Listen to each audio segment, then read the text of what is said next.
구하옵나이다. 아멘. 할렐루야. 아멘. 반갑습니다. 반갑습니다. 아멘. 한 주간도 주 안에서 평안하셨습니까? 아멘. 우리 권사님 앞에 다 계시니까 할렐루야. 교회가 꽉 차 보이니까 아멘. 하나님께서 우리 교회를 채워주시려나 봐요. 아멘. 네. 큰 은혜가 됩니다. 우리 반갑게 우리 한번 인사하겠습니다. 샬롬 주의 사랑으로 사랑합니다. 축복합니다. 인사할게요. 시작. 샬롬 주의 사랑으로 사랑합니다. 축복합니다. 아멘. 우리 안 하신 분들을 향해서, 특별히 우리 권사님을 향해서 우리 한번 인사하겠습니다. 시작. 샬롬 주의 사랑으로 사랑합니다. 축복합니다. 아멘. 아멘. 주의 사랑으로 사랑하고 축복합니다. 할렐루야. 아멘. 차가 많이 막혔단 말이에요. 할렐루야. 자, 오늘 본문 말씀을 통해서 그리스도인의 삶의 방식이라고 하는 제목으로 말씀을 전하겠습니다. 네. 오늘도 말씀 가운데 성령의 풍성한 은혜가 우리 성도님들 10년 가운데 충만하게 임하시기를 주님의 이름으로 축복합니다. 아멘. 네. 자, 세상이 참으로 빨리 변화가고 있습니다. 자, 이 빠른 세상 속에서 사회의 변화의 속도도 빨라지고 순식간에 이렇게 달라지는 것을 우리가 보게 되는 거예요. 그래서 현재 살고 있는 사람들은 그 변화를 쫓아가느라고 아주 분주합니다. 그러나 변화를 잡으려 하면 할수록 이 변화는 더 멀리 도망가고 도저히 쫓아갈 수 없을 정도로의 그 속도로 달아나 버리고 만다라는 것입니다. 자, 그러다 보니까 스트레스가 이만저만이 아니죠. 그러다 보니까 우리의 영혼은 더욱더 삭막해져 가고 있다라는 것을 우리가 알 수 있다라는 것입니다. 자, 인생들의 몸과 영혼은 마치 물에 젖은 손뭉치를 얹고 살아가는 것처럼 삶이 무거울 수밖에 없어요. 제대로 한번 쉼을 얻지 못하고 그렇게 바쁜 일상 속에서 이렇게 내몰리며 살아갈 수 있는 모습이 우리의 모습이라는 거예요. 그런 인생들이 찾아야 할 곳이 어디겠습니까? 바로 진정한 평화가 있는 교회가 바로 그런 곳이라는 거예요. 참나는 안식에 있는 교회, 그런 인생들이 찾아야 할 것이 그런데 현대교회는 그들을 제대로 감당하지 못하고 있는 것이 현대교회의 모습이라는 것입니다. 자, 예수님께서 말씀하셨죠. 마태복음 11장 28절에 수고하고 무거운 짐진 자들아 다 내게로 오라 내가 너희를 쉬게 하리라. 우리 예수님께 오면 편안히 쉴 수 있다라는 거예요. 근데 막상 인생들이 예수님의 품으로 왔어요. 교회로 왔단 말입니다. 근데 그들이 교회에 와서 뭐라고 얘기하느냐? 교회가 오히려 더 피곤해. 교회가 오히려 더 불안정해. 교회 오니까 오히려 더 스트레스가.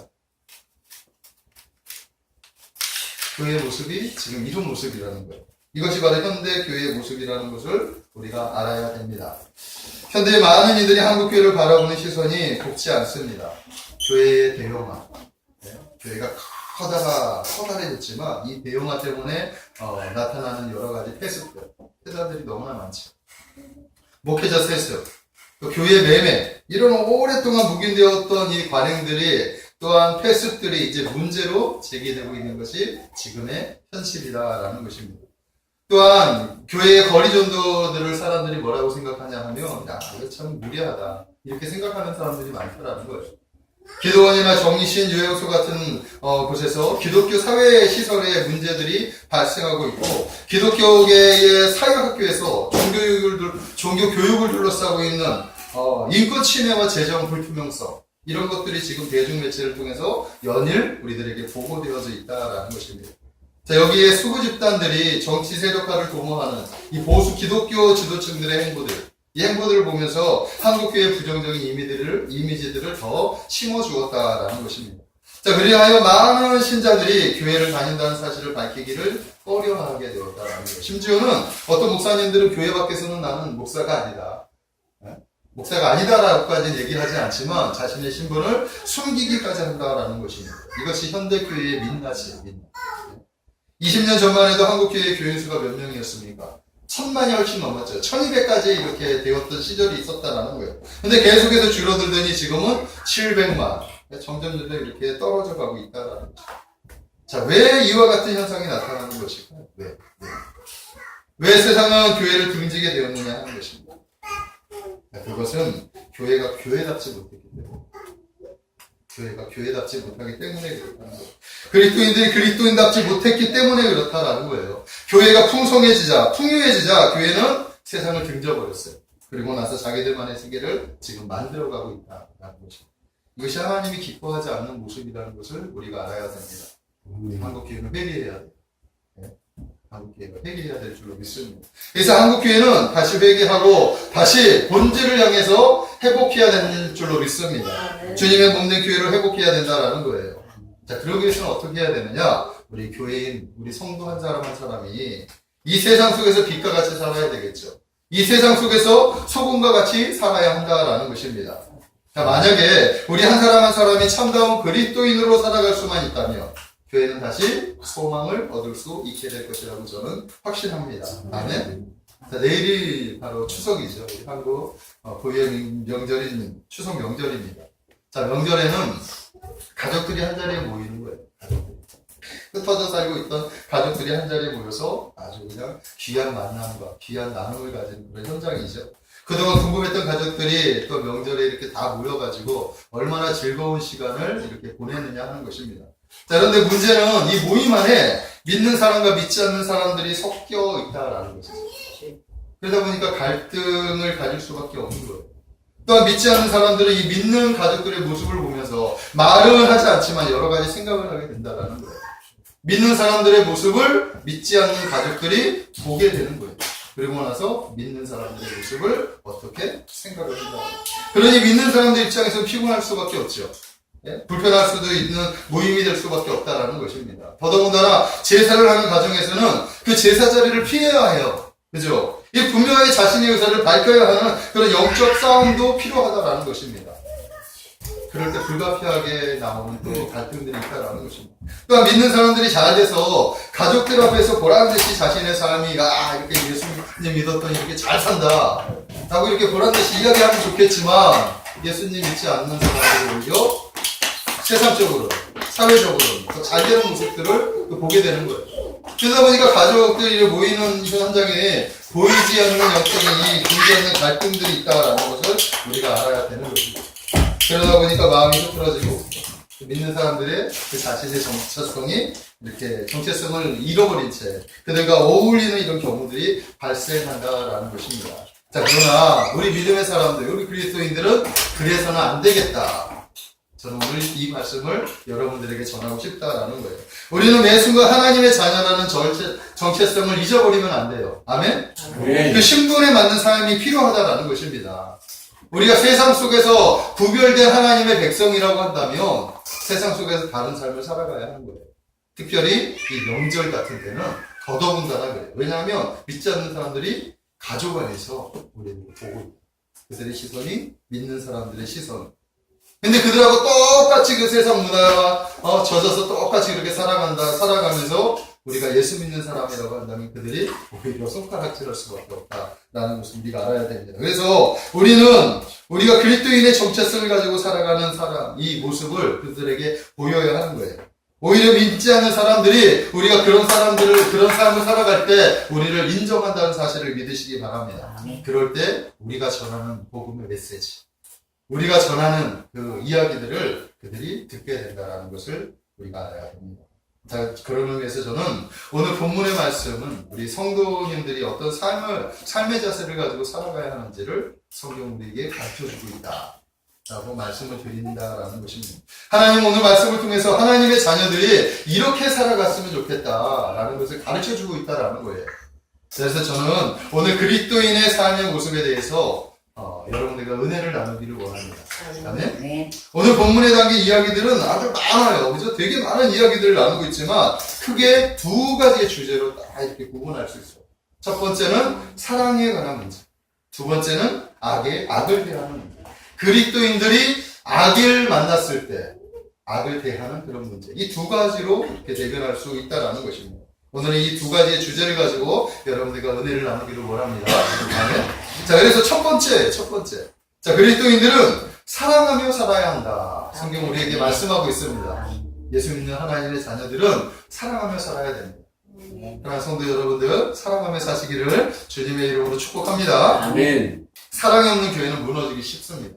네? 교회는 좋은 것이지만 사랑이 없으면 병들 수밖에 없어요. 변질될 수밖에 없어요. 그래서 교회가 유지되는 그 비결이 뭐냐면 바로 사랑이라는 거예요. 교회는 그리스도의 사랑으로 유지되는 공동체라는 사실을 믿으시기 바랍니다. 네. 그러므로 교회는 사랑이 있어야 되는 거예요. 우리 참 행복한 교회가 사랑이 넘치게 되기를 주님의 이름으로 축복합니다. 아멘. 여러분들은 그리스도의 사랑을 받은, 사랑을 입은 하나님의 자녀들이죠. 그래서 우리 안에는 그 사랑을 나타내야 할 그런 사명이 있다는 사실을 믿으십시오. 아멘. 요한복음 15장 12절에 이런 말씀이 있어요. 내 계명은 곧 내가 너희를 사랑한 것 같이 너희도 서로 사랑하라 하는 이것입니다. 그리스도의 계명이 바로 내 계명이에요. 예수 그리스도의 그 계명은 뭐냐? 내가 너희를 사랑한 것 같이 너희도 서로 사랑하라. 아멘. 아멘? 예수님이 우리를 사랑해 주셨던 것처럼 우리가 서로 사랑하는 것, 이것이 새롭게 우리에게 주신 계명이에요. 계명. 아멘? 그러므로 우리는 사랑해야 돼, 사랑하며 살아가야 할 사명이 있다라는 사실을 믿으시기 바랍니다. 아멘. 자, 예수님은 제자들에게 사랑을 명령하셨다라는 거예요. 그러므로 주의 제자된 성도들은 서로 사랑하는 것이 마땅하다라는 것을 오늘 성경은 우리에게 가르쳐주고 있습니다. 그리스도께서 우리를 사랑해 주셨던 것 같이 우리도 서로 사랑해야 하는 것입니다. 사랑은 우리에게 기쁨을 줍니다. 네? 사랑은 우리에게 감동을 줍니다. 사랑은 우리의 마음을 따뜻하게 해줍니다. 아멘. 사랑은 주님의 마음을 움직일 수 있어요. 사랑은 성령님의 역사를 경험할 수 있게 하는 유일한 힘이 바로 사랑이라는 것을 우리가 알아야 합니다. 아멘. 자, 아빠와 엄마, 그리고 7살 난 아들과 5살 난 딸이 있었어요. 그러니까 가정에 네 식구죠. 지금 엄마, 아빠, 아들, 딸. 7살 난 아들과 5살 난 딸이 있었다라는 거예요. 자, 어느 날 아빠가 아들과 딸을 데리고 이렇게 등산을 하러 갔어요. 등산을 하러 가다가 교통사고가 났어요. 아들이 크게 다쳤습니다. 그래서 응급수술을 받아야 하는데, 응급수술을 받던 중에 이 아들이, 사랑하는 아들이, 이게 피가 오는 정말 피가. 이제 수혈을 급해야 되는데, 아들과 같은 혈액형은 딸밖에 없었다라는 거예요. 그래서 다급한 아빠가 딸에게 조심스럽게 물어봅니다. 딸아, 너 오빠에게 피 좀 줄 수 있겠니? 이렇게 이야기했어요. 그랬더니 이 딸아이가 5살밖에 되지 않은 딸이 그 질문을 받고 잠시 머뭇거리더니 한참 조금 있다가 네, 하면서 고개를 끄덕였어요. 자, 수술이 끝난 뒤에 의사가 대성공입니다. 아들이 살아났습니다. 아멘. 아주 좋은 소식을 전했어요. 그때까지 딸아이는 침대에 구석에서 조용히 누워 있었습니다. 아빠가 너무나 기뻐서 딸에게 이렇게 얘기합니다. 딸아, 네 덕분에 오빠가 살게 되었어. 고마워 우리 딸 하면서 너무 대견스러웠죠. 아빠의 말을 들은 딸이 낮은 목소리로 아빠에게 이렇게 얘기합니다. 와, 아빠 정말 잘 됐어요. 너무 기뻐요. 그런데 저는 언제 죽지요? 딸이 그렇게 얘기해요. 저는 언제 죽지요? 이렇게 이야기해요. 아버지가 깜짝 놀란 거죠. 죽다니 네가 왜 죽어? 피를 뽑으면 곧 죽게 되는 거 아닌가요? 딸의 입장에서는 자신의 피를 뽑으면 자기가 죽게 될 거라고 생각을 했던 것 같아요. 잠시 그 침묵이 있었어요. 그리고 나서 아빠가 이렇게 딸에게 이렇게 말을 합니다. 야, 그럼 너는 죽을 줄 알면서 오빠에게 피를 나눠준 거야? 어떻게 그럴 수 있어? 이렇게 했더니 그 딸이 저 오빠를 사랑하거든요. 자, 자신의 피를 주면 자신이 죽을 것을 알면서 그 피를 나누어 준 5살 난 딸. 그죠? 네? 그 아이가 바로 준 것이 뭡니까? 오빠에게 사랑을 준 거예요. 피를 나눠준 것이 아니라 아멘. 사랑. 그 사랑의 힘으로 오빠가 살게 되었다라고 하는 이야기입니다. 아멘. 이것이 사랑의 힘이에요. 2000년 전에 자신의 생명을 내주기 위해 오신 분이 계십니다. 그분이 누굽니까? 바로 예수 그리스도. 아멘. 그분은 죄 많은 인생들에게 새 생명을 주시기 위해서 이 세상에 오신 분이라는 거예요. 그분은 세상의 생명을 아끼지 않고 자신의 생명을 아끼지 않을 정도로 우리 인생들을 사랑하신 분이다라는 것입니다. 그리고 마침내 때가 되자 십자가에서 자신의 피를 쏟아주시고 그리고 자신의 생명을 모든 인생들에게 나누어 주셨습니다. 그분으로 말미암아 우리가 어떻게 되었습니까? 이제 그분으로 말미암아 우리 인생들이 새로운 생명을 얻고, 그죠? 새로운 생명을 얻고 영생을 누리게 되었다라는 거죠. 죄에서 자유함을 얻었을 뿐만 아니라 성령님과 동행해서 성령 안에서 우리가 하나님과 화목하게 살아갈 수 있는 인생이 되었다라는 것입니다. 자, 이 모든 것이 바로 하나님이 우리에게 베풀어 주신 사랑이었기 때문에 가능한 거죠. 아멘. 이것이 바로 사랑이죠. 이렇게 사랑은 위대하다라는 것입니다. 사랑은 감동이라는 거예요. 그래서 우리도 그 사랑을 나누며 살아가야 한다라는 것을 성경은 우리에게 말씀하고 있다라는 것입니다. 아멘. 자, 그렇다면 구체적으로 어떻게 사랑하며 살아가야 하느냐 하는 거예요. 사랑하며 살아가라. 그러는데 어떻게 구체적으로 살아가야 하냐. 이렇게 이야기를 하는데 오늘 9절에서부터 16절까지 자그마치 9가지의 이야기를 하고 있습니다. 어떻게 하면서 살아가라고? 9가지를 해서 구체적으로 이야기를 하는데 오늘 간략하게 이렇게 한번 살펴보려고 합니다. 첫 번째는 뭐냐 하면 9절의 말씀에 보면 이렇게 얘기하고 있어요. 사랑에는 거짓이 없나니 악을 미워하며 선에 속하라. 아멘? 그러니까 이 사랑을 어떻게 하냐? 악을 미워하고 선에 속해야 한다라고 이야기하는 거예요. 아멘? 아멘. 사랑에 속한 자들은 악을 미워할 줄 알아야 돼요. 그리고 우리는 선한 일에 구한 자로 살아가야 한다라는 것입니다. 오늘 시편 1장 7편 1편 1, 2절에 보면은 복 있는 사람은 악인들의 길을 따르지 아니하고 죄인들의 길에 서지 아니하며 오만한 자들의 자리에 앉지 아니하고 오직 여호와의 율법을 즐거워하여 그의 율법을 주야로 묵상하는도다. 아멘. 복 있는 사람이 어떤 사람이냐? 악인의 길은 따르지 아니하고 죄인들의 길에 서지도 않고 오만한 자의 자리에도 가지 않는 사람들이 복 있는 사람이다. 아멘. 한마디로 말해서 악을 미워하고 선에 속하며 살아가는 인생. 이 사람들이 바로 복 있는 사람들. 그 인생이 바로 사랑하는 사람, 바로 그리스도인의 삶이다라고 성경이 가르쳐주고 있습니다. 아멘. 아멘. 그래서 우리는 첫 번째 해야 될 일이 뭐냐? 악을 미워해야 한다라는 거예요. 아멘. 그리고 선을 기뻐하시기를 바랍니다. 아멘. 두 번째는 뭐냐 하면, 두 번째는 10절의 말씀에 이렇게 얘기하고 있어요. 형제를 사랑하여 서로 위하고 존경하기를 서로 먼저 하라. 이렇게 얘기하고 있습니다. 그러니까 사랑하고 아껴주고 존경하라라는 것입니다. 누구를? 형제 자매. 형제 자매를 자기의 몸과 같이 사랑하고 아껴주고 존경하라. 우리가 품어야 하는 마음이에요. 아멘? 아멘. 많은 그리스도인들과 대화를 나누면서 이런 소위 말해서 뒷담화를 하는 사람들이 많이 있어요. 뒷담화. 이 뒷담화가 어떻게 보면 겉으로는 저기 한데 뒤로 가서는 사람마다 다 허물이 있죠. 네, 허물이 없는 사람들이 없습니다. 그러나 우리 그리스도인들은 그 허물까지도 덮어줄 수 있어야 될 줄로 믿습니다. 아멘. 아멘? 이게 바로 사랑하고 아껴주고 존경하는 것 같아요. 네?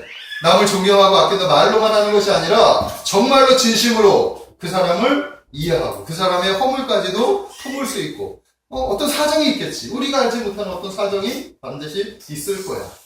그런 마음을 가지고 남을 생각해야 되는 거예요. 이게 그리스도인들의 가져야 할 마음인 것 같습니다. 세 번째는 뭐냐 하면 일할 때 게으르지 말고 열심히 일해야 한다라고 가르치고 있습니다. 11절에 부지런하여 게으르지 말고 열심히 품고 주를 섬기라. 네. 즉 성도들은 그리스도인들은 부지런한 사람이 되어야 하는 거예요. 부지런한 사람. 성경은 세월을 아끼라, 시간을 아껴라. 맡겨진 일을 최선을 다해서 충성되게 살아라. 네? 우리는 우리에게 주어진 일을 최선을 다해서 충성되게 열심히 일하면서 살아가야 할 줄로 믿습니다. 이것이 사랑하면서 살아가는 모습이라는 거예요. 네 번째는 뭐냐? 주님을 섬길 때 성령으로 달구어진 마음을 가지고 섬기라라고 이야기했습니다. 열심을 품고 주를 섬기라. 아멘? 이게 성령 충만함으로 주님을 섬기라라고 이야기를 하는 거예요. 아멘? 아멘. 다섯 번째는 뭐냐 하면 소망을 가지고 즐겁게 살아야 한다. 환난 중에서도 인내해야 한다. 꾸준히 기도하는 사람이 되어야 한다라고 가르치고 있습니다. 12절에 보니까 소망 중에 즐거워하며 환난 중에 참으며 기도에 항상 힘쓰라. 아멘. 자, 우리는 그리스도 예수 안에서 소망을 품고 살아가는 사람들이고. 아멘. 아멘. 자, 어떤 사람이 예수님을 믿었는데도 불구하고 날마다 남들은 예수 그리스도 안에서 소망하는데 그에게는 자신에게는 소망이 없다는 거예요. 소망이 없대요. 이야기를 가만히 들어보니까 이분은 예수님을 만나지 못했고 예수 그리스도 안에서 하나님의 나라를 보지 못했어요. 자, 여러분들도 마찬가지입니다. 여러분들이 소망인데 이 소망이 세상에서 말하는 그런 소망을 얘기하는 게 아니에요. 성경에서 말하는 그 소망은 하나님의 나라예요. 아멘? 아멘. 하나님의 나라 안에서의 소망을 품고 하나님의 나라 안에서 비전을 품어야 돼요. 아멘. 그럼 이 땅의 것들이 별로 그렇게 별로 그것에 대해서 그렇게 집착하지 않게 된다는 거예요. 그런데 많은 그리스도인들이 세상의 것에 집착하다 보니까 집착을 하는데 그 집착한다고 그것이 얻어집니까? 얻어지지 못하죠. 그러니까 실망하고 절망하고 좌절하고 무기력해지고 그렇게 살아가는 거예요. 하지만 우리의 소망은 어디냐? 하나님의 나라. 아멘. 여러분들 심령에 하나님의 나라가 보여지고 그 하나님의 나라를 품고 살아간다면 작은 일에도 그것이 얼마나 가치 있는 일인지 우리가 깨닫게 된다는 것입니다. 아멘. 그래서 작은 일을 하면서도 즐겁게 일할 수가 있는 거예요. 아멘? 아멘. 저는 여러분들이 그 가치를 발견하게 되기를 주님의 이름으로 축복합니다. 아멘. 그럴 때 우리가 받는 환난도 인내할 수 있는 힘이 생기고, 그리고 우리가 꾸준히 기도하는 사람이 될 수 있다. 아멘. 결국은 네? 첫 번째 발견해야 되는 것이 그 소망이 하나님의 나라. 아멘.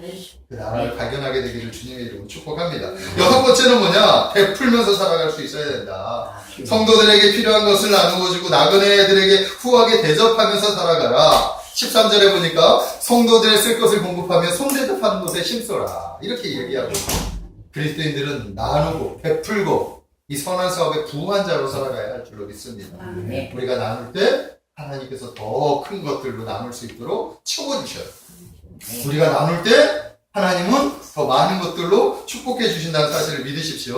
성경에서 보면 강도를 맞는 사람의 이웃이 누구예요? 사마리아 사람이었지. 마찬가지예요. 세상 사람들의 이웃이 바로 우리 그리스도인이 되어야 한다라는 거죠. 아멘. 저는 여러분들이 세상 사람들의 이웃이 되어 주시기를 주님의 이름으로 축복합니다. 아멘. 또 일곱 번째는 핍박하는 사람들을 축복할 수 있어야 되고 그들을 저주하지 말아라. 14절의 말씀에 보니까 이렇게 얘기하고 있어요. 너희를 박해하는 자를 축복하고 저주하지 말라. 너희를 박해하는 사람. 이 박해하는 사람, 너희를 어렵게 하는 사람, 너희를 힘들게 하는 사람, 예? 그런 사람들을 오히려 저주하지 말고 축복하라. 아멘? 그럴 수 있습니까? 네? 어렵겠지요. 그래도 그렇게 살아가시기를 주님의 이름으로 아멘. 축복합니다. 그 때문에 아멘. 사랑의 은혜가 넘치게 될 거예요. 네? 여덟 번째는 뭐냐? 기뻐하는 자들과 함께 기뻐하고 슬퍼하는 자들과 함께 슬퍼하라 라고 합니다. 기뻐하는 자들과 함께 기뻐하는 것은 할 수 있죠.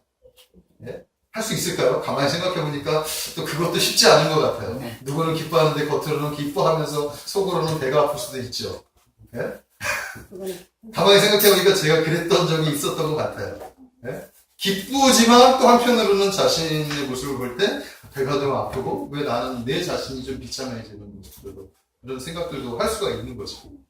자, 그러나 그런 것도 다 열어놓고 우리 그리스도인들은 기뻐하는 자들을 같이 축복해 줄 수 있어야 됩니다. 아멘. 아멘? 그리고 더 중요한 건 슬퍼하는 자들과 함께 울어줄 수 있어야 돼요. 우리 교회에 지금 슬픔에 빠져있는 분이 계시죠? 최강의 성도님. 지금 많이 슬퍼하시죠. 정말 어떤 말로 위로할 수 없을 것 같습니다. 하지만 같이 마음에 공감해 주시고 그 공감대를 가지고 따뜻한 말 한마디 해주셔도 큰 힘이 될 거라고 저는 믿습니다. 이 그리스도인들이 그런 거예요. 그래서 한 번 격려해주고 손 한 번 잡아주고 등 한 번 만져줘도 그것이 큰 힘이 되는 거예요. 아멘? 아멘. 슬퍼하는 자들, 지금 아파하는 자들, 그들의 상태를, 그들의 모습을 헤아려 줄 수 있는 마음, 그리고 힘, 이것이 그리스도인들의 사랑의 마음이라고 저는 믿습니다. 아멘. 마지막 아홉 번째는 뭐냐면 교만한 마음을 버리고 하찮게 보이는 사람들과도 사귈 수 있어야 한다라는 것입니다. 16절에 보니까 서로 마음을 같이 하여 높은 데 마음을 두지 말고 도리어 낮은 데 처하여 스스로 지혜 있는 체 하지 말라. 그리스도인들은 교만한 마음을 버려야 돼요. 늘 겸손한 마음. 낮은 자리에 있는 사람들도 같이 네? 그들의 마음을 품고 그들과 같이 교제할 수 있는 네? 그런 모습으로 살아가야 될 줄로 믿습니다. 이것이 바로 성도가 가져야 할 삶의 방식이라고 성경은 우리에게 가르쳐주고 있습니다. 아멘. 저는 우리 참 행복한 성도님들이 이런 생각과 마음을 가지고 세상을 살아가시기를 축복합니다. 아멘. 그리고 그 마음을 그대로 누구에게? 사랑하는 자녀들에게 가르쳐주세요.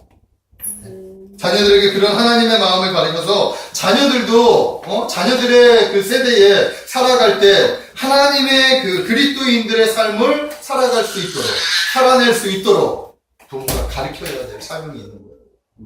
그래서 우리 때뿐만 아니라 다음 세대까지도 네? 우리 믿는 하나님의 자녀들이 대대손손 이런 모습으로 세상을 밝게 밝힐 수 있다면 얼마나 하나님이 기뻐하실까 저는 그렇게 생각합니다. 그런데 이런 삶이 가능하겠습니까? 가능하겠습니까, 여러분? 노예되겠죠. 쉽지 않겠죠? 노예되겠죠. 몇 가지는 할 수 있겠지만, 아까도 이렇게 9가지 이렇게 보는데, 자신을 핍박하는 자를 어떻게 축복할 수 있느냐 하는 거예요. 속이 상한데 저 사람을 저주는 내가 차마 하지 못하겠지만, 축복까지는 하나님 제발, 축복까지. 이런 마음이 있을 거 아닙니까? 자신을 핍박하는 자를 어떻게 축복할 수 있느냐는 거예요. 자신의 것을 가지고 다른 사람을 위해 쓸 수 있느냐는 거예요. 쉽지 않은 거죠. 예? 사귀기 싫은 사람들에게 어떻게 먼저 손을 내밀 수 있느냐는 것입니다. 쉽지 않아요. 자, 그러나 진정한 그리스도인이라고 한다면, 예? 가감하게 해야 될 줄로 믿습니다. 아멘. 왜냐하면 우리는 사랑의 빛을 졌기 때문에. 아멘. 예수 그리스도께서 우리에게 예? 아멘. 은혜를 선물해 주셨지만 또 하나를 선물해 주신 게 뭐냐면 사랑의 빛이에요. 아멘. 사랑을 주시고 빛된 마음. 아멘. 그래서 우리가 그것을 갚아야 되지. 예수 그리스도의 사랑에 빚진 자로서 우리가 그것을 갚아야 합니다. 그래서 이런 삶을 가능하게 하는 것이 뭐냐? 오직 사랑의 힘이다라고 성경은 우리에게 가르쳐주고 있습니다. 거짓이 없는 사랑만이 이 모든 것을 가능하게 한다라는 것입니다. 사랑하면 상대방의 아픔과 눈물이 보인다라는 거예요. 우리가 사랑을 하면 상대방의 그 마음을 헤아릴 수 있다라는 거예요. 사랑하면 서로의 장점도 이렇게 그러니까 서로의 장점과 그 가능성이 보인다라는 것입니다. 사랑하면 주님의 은혜가 나타나고, 그래서 사랑하면 이 모든 것들을 품을 수 있게 된다. 라고 말씀하고 있다라는 거예요. 자, 우리는 사랑의 빚진 자들입니다. 하나님은 하나님을 불신하고, 하나님을 멀리하고, 또한 하나님을 무시하고, 하나님을 외면했던 우리들을 위해, 한마디로 하나님의 대적자인 우리들을 위해 하나밖에 없는 독생자 예수 그리스도를 이 세상에 보내주셨다는 거죠. 그리고 그분을 십자가에 희생시키시면서 사랑을 보이셨고, 그리고 완성해 주셨다. 아멘. 아멘. 우리는 그리스도 예수로 말미암아 하나님의 사랑을 알게 되었고 누리게 되었다라는 것입니다. 그리고 다시금 하나님과 화목한 그런 관계십을 유지할 수 있게 되었다라는 것입니다. 그런 우리에게 주님이 뭐라고 말씀하시느냐? 서로 사랑. 아멘. 내가 너희를 사랑했던 것처럼 서로 사랑하라. 이것이 그리스도인들의 사명이 되는 거예요. 저는 여러분들이 서로 사랑하며 살아가게 되시기를 주님의 이름으로 축복합니다. 아멘. 사랑하는 성도 여러분, 우리 서로 사랑하십시오. 아멘. 우리 안에 있는 마음과 미움과 갈등을 버리고 성도들로부터 성도들끼리부터 서로 사랑하는 그런 마음을 가지시기를 바랍니다. 마음을 나누시고 소통하십시오. 우리가 그리스도의 사랑으로 소통을 하게 된다면 우리 안에 사랑의 기쁨이 넘치게 될 거라고 저는 믿습니다. 성령님께서 여러분들의 마음에 사랑의 마음을 충만하게 부어주시기를 간절히 소망합니다. 아멘. 두 번째는 뭡니까? 두 번째는 아까 원수를 하나님의 진노에 맡기라라고 지금 성경은 가르치고 있습니다. 우리 19절의 말씀을 한번 보겠습니다. 눈으로 한번 보십시오.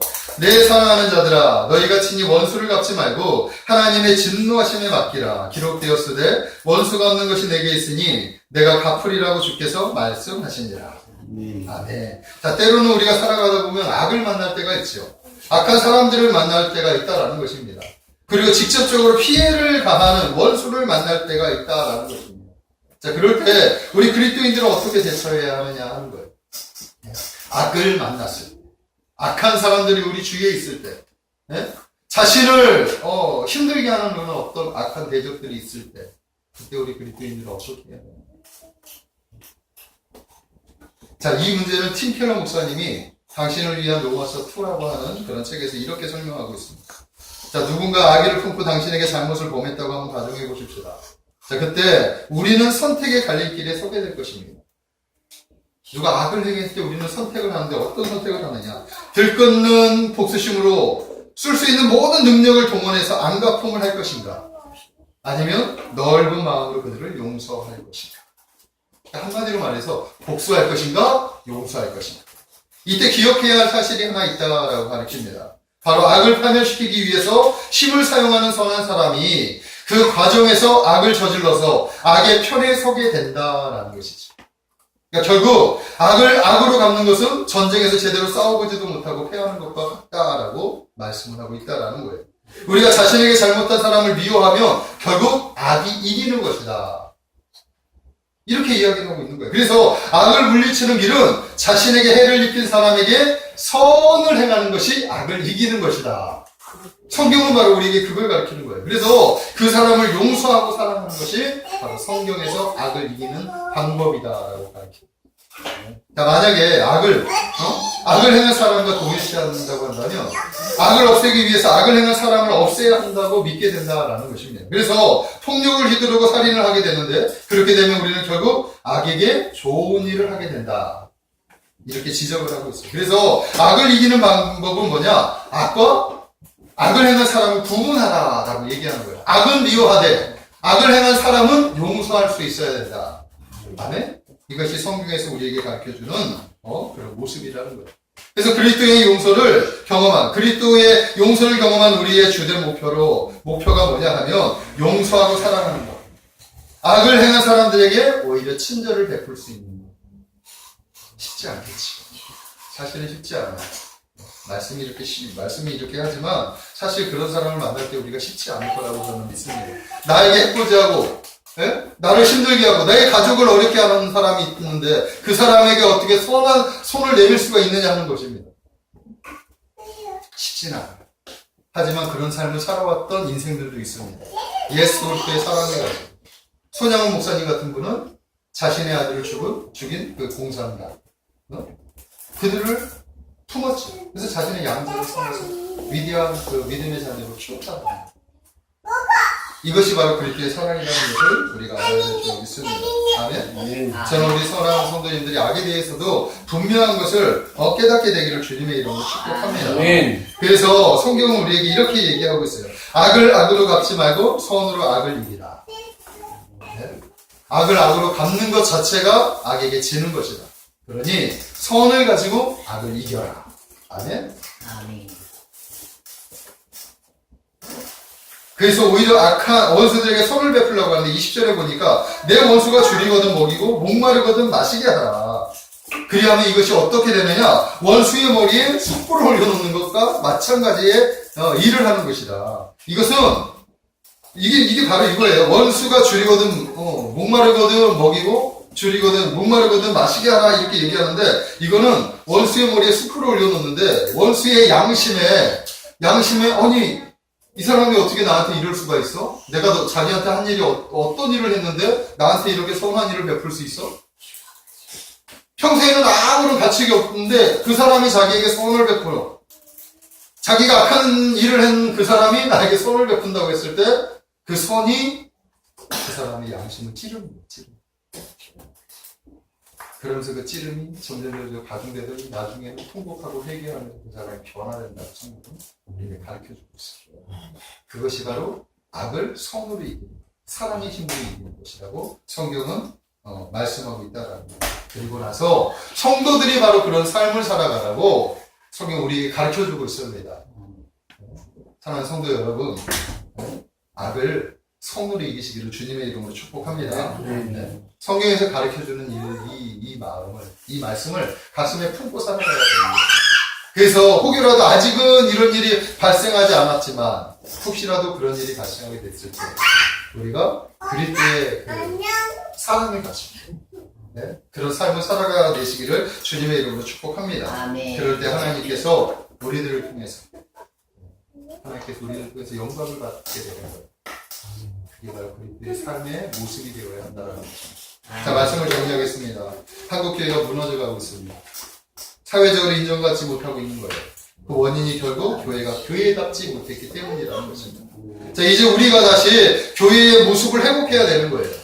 그것은 성도 한 사람 한 사람, 우리 한 사람 한 사람이 회복되어질 때, 이 회복의 움직임이 우리 교회를 통해서 우리 한 사람부터 시작해서 우리 교회와 또 이 지역에 있는 교회와 한국 교회에 어떤 거대한 그런 바람을 불어서 한국 교회를 새롭게 변화하게 될 거라고 저는 믿습니다. 아멘.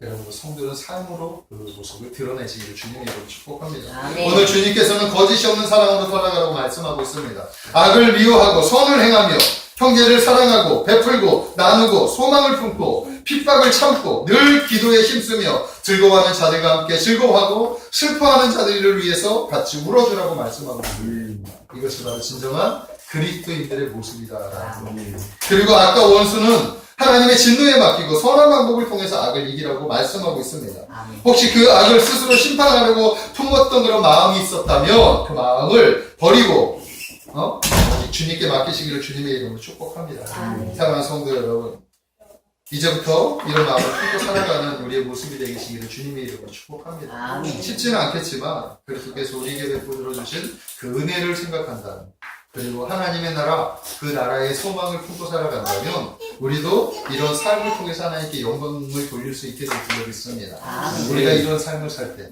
하나님께서 우리의 삶을 통해서 영광을 받으십니다. 그러니까 주님을 위해서 살아가는 그 주님을 위해서라도 우리가 참고 이런 삶을 살아가시기를 주님의 이름으로 축복합니다. 아멘. 그래서 한국교회가 나로부터 우리들로부터 새롭게 변화되기를 주님의 이름으로 소망합니다. 아멘. 기도하겠습니다. 사랑의 하나님, 감사합니다. 한국교회가 무너져가고